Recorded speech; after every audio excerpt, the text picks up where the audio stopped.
Hello there and welcome to my channel. Today we will be doing some wet felting and a wee bit of regular felting to make Fiona's hat. These are the tools I'll be using. Underneath the towel is a plastic sack I'm using to protect the table from any water damage that could happen. First I'm placing the bubble wrap down and then the template for the hood. It's big because I've added 10 centimeters to it. That's because it's supposed to shrink about that much. That is, if I do it correctly. And my confidence is low. I've already completely guessed on the template. In fact, this is my second attempt at this, and I didn't even get very far. For starters, I was using the wrong wool. The wool that we'll be using is called merino wool. Another mistake I had made was using too much wool. I currently have 6 individual ounces, so I'm splitting them down the middle. Now we can start pulling tufts out. I tried my best to grab equal amounts, but dang did I struggle. I don't know how they do it. There would always be like one strand left behind.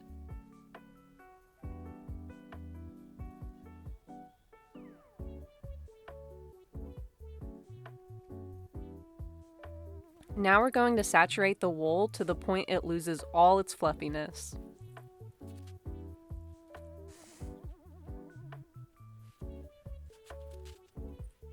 Place the bubble wrap bubble side down.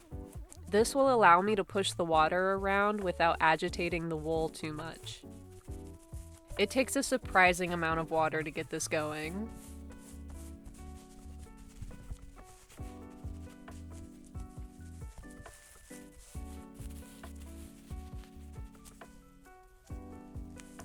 With this side completely soaked, let's flip it. Peel the bubble wrap from the top, not the side. This prevents the wool from coming up with the bubble wrap. Now we can fold the wool tightly over the template. The corners are going to overlap, making them thicker than the rest. So to keep everything nice and even, we just won't put any wool there. It's also why we don't put the first row so high up compared to the flipped side. We don't want it to overlap too much. The total amount of layers we're doing are 4. The first layer, we place the wool vertically, front and back. The second layer, the wool will be placed horizontally, but to keep it consistent, we'll rotate it vertically. So now that you have 2 layers, one vertical, one horizontal, you just repeat to make layers 3 and 4. Altogether, the pattern looks like this. Because a lot of this is the same, I'm gonna go at ludicrous speed and slow down when something new is happening.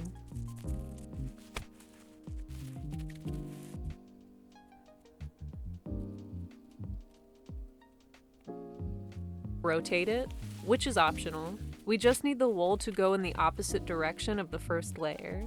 Rotating it just keeps everything consistent. But it did cause me to forget what layer I was on a few times until I wrote it down.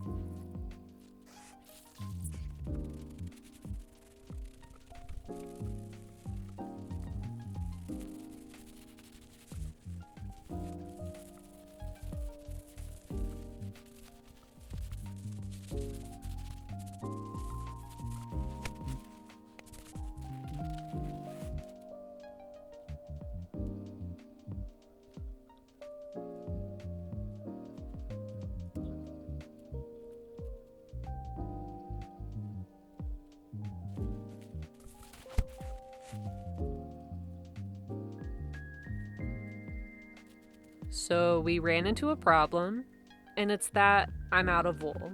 So I had to wait a week. And because I didn't want mildew to grow, I had to press the water out with the bubble wrap as the towel soaked up the water pouring out. My cat laid on it, so there's cat hair everywhere. The edges are no longer snatched. What I'm worried about is how this will affect the project. So let's see if we can't get it back to how it was. By dumping lots of water on it. Again.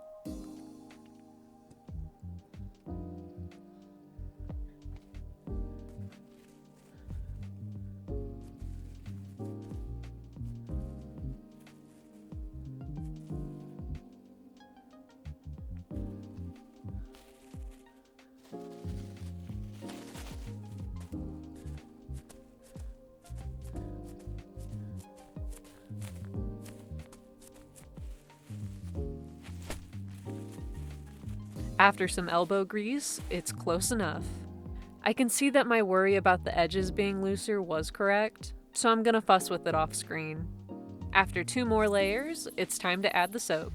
This will give the project some friction when we agitate the fibers to make them bind into one solid mass.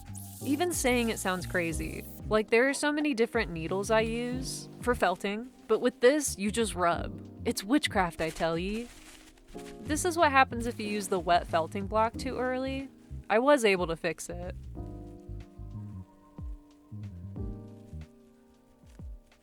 What I should have used at this time was the pool noodle. Roll it up like a burrito and just roll back and forth. Back and forth. Back and forth. This is going to amalgamate the fibers and cause it to shrink tremendously. The video I watched by Muffs Merino said to roll each side at least 30 times. So keeping that in mind, I forgot to keep count and I just kept going. Each time I roll it, water keeps gushing out. It's looking good. Now let's free the template, starting with the neck hole. I'm kind of shocked how tough it is to cut. I think I would have had a harder time if I was using regular scissors instead of fabric scissors.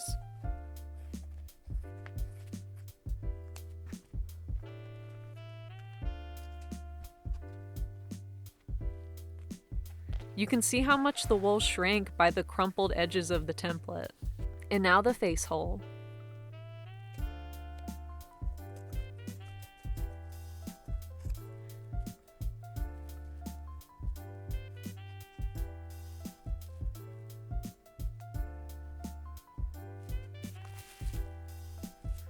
The face hole is very small, so I'm gonna try to gently pry it open when I go to shape it. So now I need to figure out how I'm gonna round this out.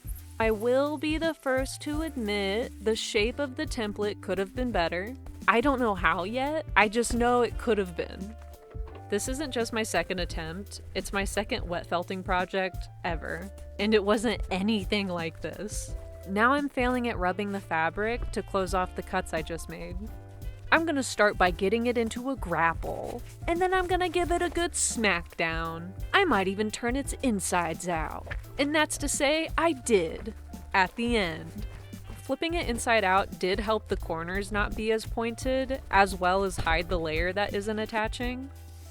I brought in the styrofoam head to help me round everything out, for example, the nubs. So I'm going to rub lots of soap on the bubble side of the bubble wrap.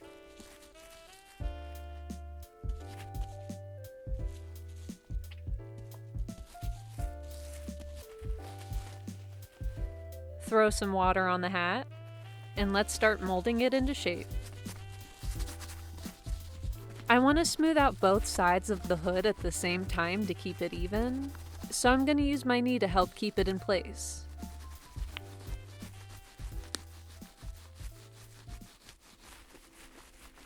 The shape makes a pretty good Kenny hood, but that's not what we're going for, is it? Now's the time to bring out the wooden block. And we're done with it. I hate how wrinkly it is. Maybe it'll fluff out when it dries. There isn't much I can do with wet felting at this point, so I'm moving on to needle felting. Right after, I wring the water out again.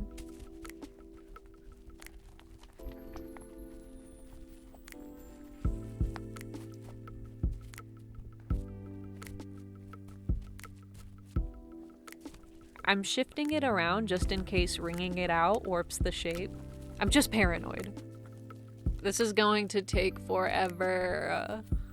So I won't make you sit through it. Because we're about to fix the face hole. Okay, so the reason I sometimes say we is because if I mess up, I can just blame you for not telling me it was a bad idea. But for now, we got these nifty little wool scissors. Maybe I'll use them for a different project. But first, the issue at hand. The unattached layer has reared its ugly head once more. So hopefully to fix this, I can just use my needles to fuse it together. The needle felting way is going to take an ugly minute, but if I manage to fix it, it should look like this. It's completely attached. Hey, what are you looking at? Don't look at it. I said it was fixed, see? It's time to cut the soon-to-be straps. And would you look at that? There's already a path laid out for us. I'm not even sure how that happened. So I plan on adding a button to attach them, but it looks like I'm coming up short. What's that? Maybe cutting it more will help make the straps longer? Well, if you say so.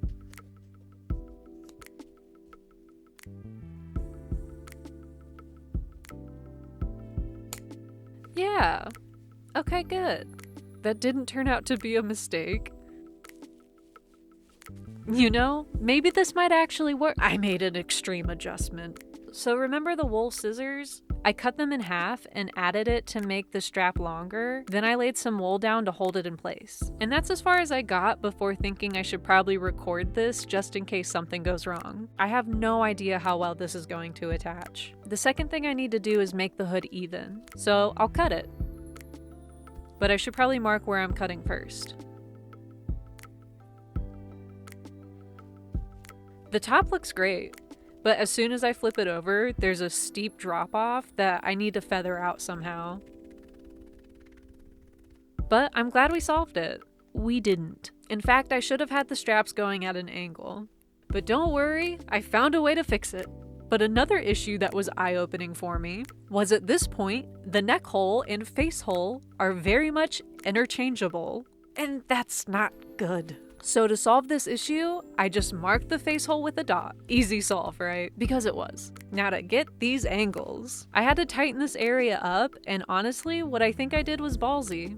But does that mean I have the confidence to do it again? No! I'm sweating. So let's take it slow. I'm making sure when I pinch it, the wool isn't overlapping and or peeking at the top. Now I need thread to pull the sides together. Kind of like what Spider-Man tried to do with the fairy.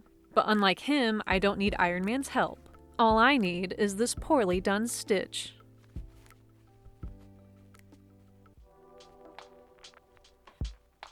I'm only tying off the start of the thread because I still need to pull on it to keep it nice and tight.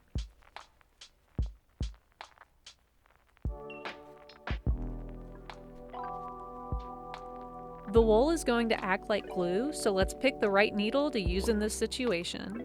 I'm going to start off with one of the star needles, gauge 36. I have a feeling it's not going to fully puncture the wool to blend it, so I'll go up the next gauge, which is 38, still star. Star needles have 4 edges and more barbs for faster felting, is what it says on my tube. I'm going to put the felting block underneath to help keep it leveled. I can also see the yarn is loosening, so I'll give it a tug to bring it back together.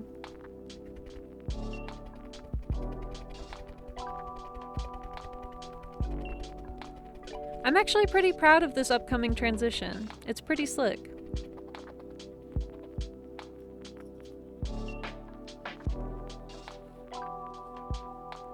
For this next phase, let me explain my first mistake a bit more. And if you remember, that was using the wrong wool. I used core, which is rougher than merino, and the core wool was also not as wide as I thought it was. I think I had only done 1 layer, and because I don't want to waste it, I'll use it to make the core of the ears. I've already cut it in half, so I'm going to remove the leftovers from my terrible cutting. I'm going to, as tightly as possible, roll this up so there won't be any random dents appearing when we start shaping it into ears. The merino wool will go on top, but first let's build that foundation.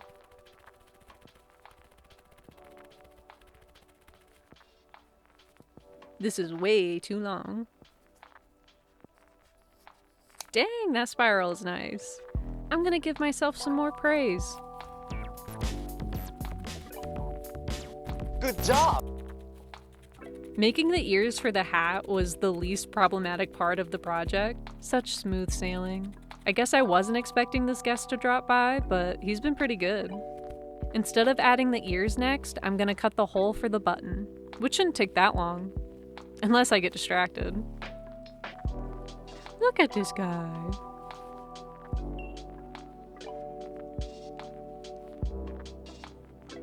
Oh, big yawn. Oh yeah. I need to remove this distraction. Let's add the ears to give it the iconic Fionna look, and not just some weird, obscure hood.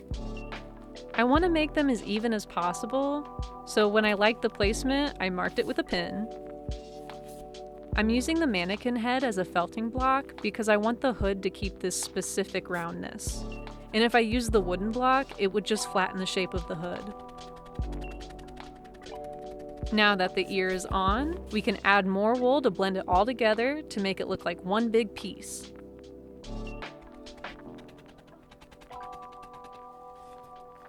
With both ears added, there's one step left. But first let me show you how even I got these ears. I also added more wool to the back of the dome to round it out. Now for the button. I think I cut the hole for the button too early. It's definitely limited my options for button size. Here are all the white buttons I have. I guess I'll just sift through them and pick out the top 3. I got my 3 buttons. Let's test them out. This one feels too small, but I do like the look of it. This one could work. It kind of blends in. But if only it was a little bit bigger, I might have picked it. By default, we're going with this one because it's the last and biggest. I also like that it only has 2 holes. Less work for me.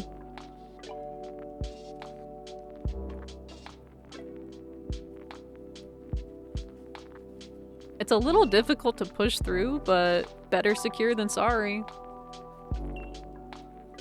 I did it! I am worried about the button. The wool is so thick that I think it's bound to loosen over time. But enough of that, let's put this baby on display. After making this hat, I have gained reckless confidence. I can make anything out of wool. Anything. Now you might be wondering what it looks like on. Well, let me show you. It's gorgeous. Here's my other wet felting video. Feel free to subscribe and comment what I should make next. Words on the street, I can make anything. I hope to see you again.